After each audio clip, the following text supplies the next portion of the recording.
સજાલી ગ્રામ પંચાયત તેમજ આગેવાનો દ્વારા અંકલેશ્વર મામલતદાર અને જીઆઈડીસી અધિકારીને આવેદનપત્ર પાઠવવામાં આવ્યું હતું। પાનોલી જીઆઈડીસીમાં ઝોન પ્રમાણે ઉદ્યોગો સ્થપાયાના હવેથી ગામમાં ઊભા થયેલા ખતરા અંગે સંબંધિત અધિકારી તેમજ ઉદ્યોગો સામે કાર્યવાહી કરવું આ માંગ કરાઈ હતી।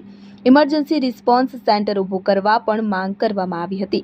પાનોલી જીઆઈડીસીમાં આવેલ સંઘવી ઓર્ગેનિક કંપનીમાં છેલ્લા 3 દિવસથી સતત આગ લાગી રહી છે, ત્યારે 2 દિવસ તો સજાલી ગામના લોકો રસ્તા પર રાત વિતાવી પડી હતી। સંઘવી ઓર્ગેનિક્સમાં લાગેલ આગ બાદ તેના પ્રદૂષણ ધુમાડાને કંપનીમાંથી ગેસ રિસવાને લઈને સજાલી ગામના લોકો આરોગ્ય પર ખતરો ઊભો થયો હતો અને લોકોએ આરોગ્ય સંબંધી ગંભીર ફરિયાદો પણ કરી હતી। એટલું જ નહીં, ગામ છોડીને રસ્તા પર કિલોમીટર દૂર સુધી ચાલીને જીવ બચાવવા માટે તેઓને રહેવું પડ્યું હતું। સંઘવી ઓર્ગેનિક્સ જેવી આગની ઘટના વારંવાર સર્જાય છે અને ભૂતકાળમાં પણ આવી ઘટના બની છે, ત્યારે ગેસ લીકેજ જેવી ઘટનામાં તાત્કાલિક તપાસ કરવામાં આવે, પર્યાવરણ સુરક્ષાના નિયમોનું કડક પાલન કરવામાં આવે, ગ્રામ્ય વિસ્તારમાં પાણીના સ્ત્રોતની નિયમિત ચકાસણી કરવામાં આવે અને તેના શુદ્ધિકરણની વ્યવસ્થા કરવામાં આવે, ગ્રામજનોના આરોગ્ય માટે વિશેષ આયોજન કરવામાં આવે, તેમજ પાનોલી જીઆઈડીસીની સજાલી ગામ પાસે એન્જિનિયરિંગ ઝોન હોવા છતાં ત્યાં અન્ય કેમિકલ ઉદ્યોગ આવેલા છે, ત્યારે પાનોલી જીઆઈડીસીમાં ઝોન પ્રમાણે ઉદ્યોગો કેમ સ્થપાયા નથી, તેમજ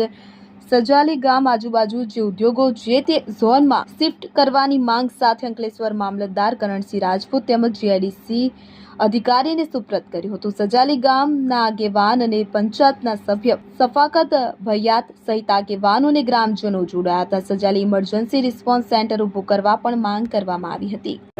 આવી કંપનીઓમાં થતા ગેસ લીકેજ અને આગ જેવા બનાવોમાં તાત્કાલિક તથા વિગતવાર તપાસ હાથ ધરવામાં આવે, કંપનીઓ પર્યાવરણ સંબંધિત તમામ નિયમોનું કડક પાલન કરે તે માટે સખત નિરીક્ષણ અને મોનિટરિંગ કરવામાં આવે, ગ્રામ્ય વિસ્તારોમાં પીવાના પાણીના સ્ત્રોતો નિયમિત ચકાસણી તથા શુદ્ધિકરણની વ્યવસ્થા કરવામાં આવે।